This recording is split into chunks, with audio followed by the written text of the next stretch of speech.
Caros telespectadores, eu vim aqui para fazer junto a vós uma observação com sentido diligenciável e de estrita responsabilidade. É uma observação analógica sobre os dois deuses que se tornaram oficialmente o Deus único da Igreja Católica Romana.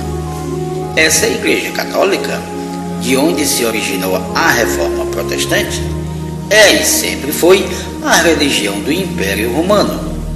Desde 313, a data da sua fundação e sua oficialização em 382 pelo Papa Teodósio, sendo a primeira igreja cristã da terra, cujo termo cristão veio do nome do Salvador da religião, Jesus Cristo.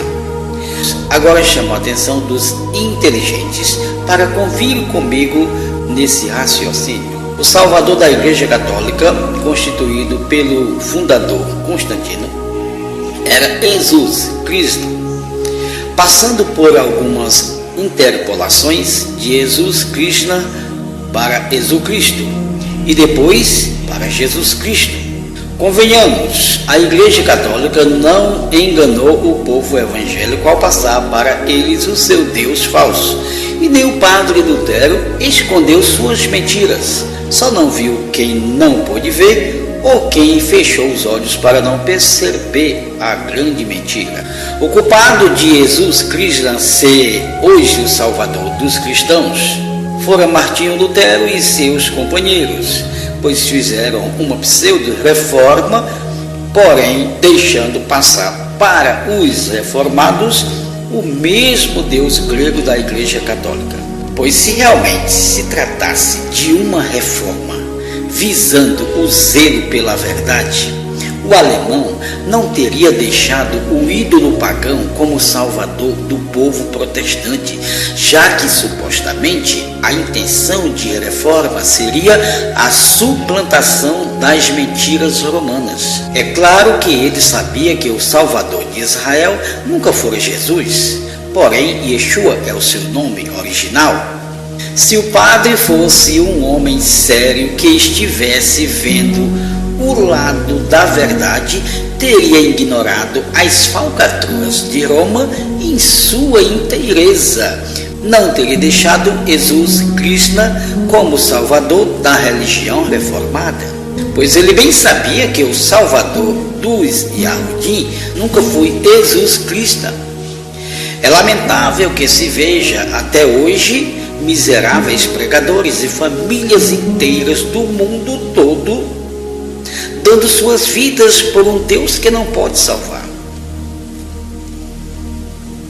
Jesus Cristo é Jesus Cristo dos ocidentais, o bezerro de ouro da nação cristã. Então, desde quando eu comecei as minhas pesquisas em 1982 em busca do conhecimento, ao deparar-me com a história da Reforma Protestante, percebi que tudo não passava de uma farsa de política religiosa. Martinho Lutero e seus aliados tinham lá os seus interesses partidários. Por isso, pensaram de fazer o que puderam fazer, dividindo sua própria religião, sem ter nenhuma ótica de um sistema que se originasse de Israel, mas mantiveram as mesmas tradições da Igreja Católica antiga, principalmente seu Deus, seu Salvador, Jesus Cristo. A Igreja Católica, desde seu início na história oficialmente em 382, até a pseudo-reforma em 532, foram 1150 anos de ostentação primordial, já que se sustentava na tese de que fora fundada com o auxílio dos apóstatas nazarenos. Então, ela, Igreja Católica, usufruía de um direito usurpado dos primitivos seguidores do Messias, que nessa altura já não era mais um povo que representava Yeshua. Como deu-se essa reforma? Martinho Lutero rompeu com o papado, divulgando 95 teses contra os dogmas da Igreja Romana, mas ele deixou passar para a sua nova religião os deuses da Igreja Católica, por exemplo, a Trindade, o dogma do inferno, a celebração do Natal, a cruz como símbolo da visão de Constantino e comemorações de aniversários com velas acesas e a reza do Pai Nosso, oração pelos mortos e outros. Mas tudo isso aconteceu como sinal para as pessoas inteligentes entenderem que se esse povo chamado de protestante saído da Igreja Católica fosse um remanescente vinculado ao Yeshua de Israel, não teriam continuado com o mesmo ídolo Jesus Cristo e com os mesmos dogmas pagãos como Trindade, Inferno e tantos outros rituais apoiados pelos reformadores.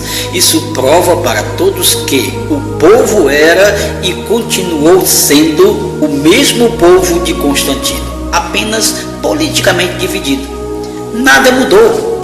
Hoje se vê milhares de partidos políticos religiosos no mundo todo, proporcionado pelo padre alemão, assim como os partidos políticos são divergidos entre si no país, porém trabalham para a mesma organização nacional. Assim são também os partidos religiosos, cognominados de igrejas. São divergidos entre si, porém trabalham em prol do mesmo Deus pagão, Jesus Krishna, ou seja, Jesus Cristo, o rei dos corações pervertidos da religião romana ontem e hoje. Essa é a verdade, doa a quem doer. Se alguém quiser falar mais sobre esse assunto, então me adicione no meu WhatsApp, que está aí na descrição do vídeo. Por hoje é só e tchau, tchau.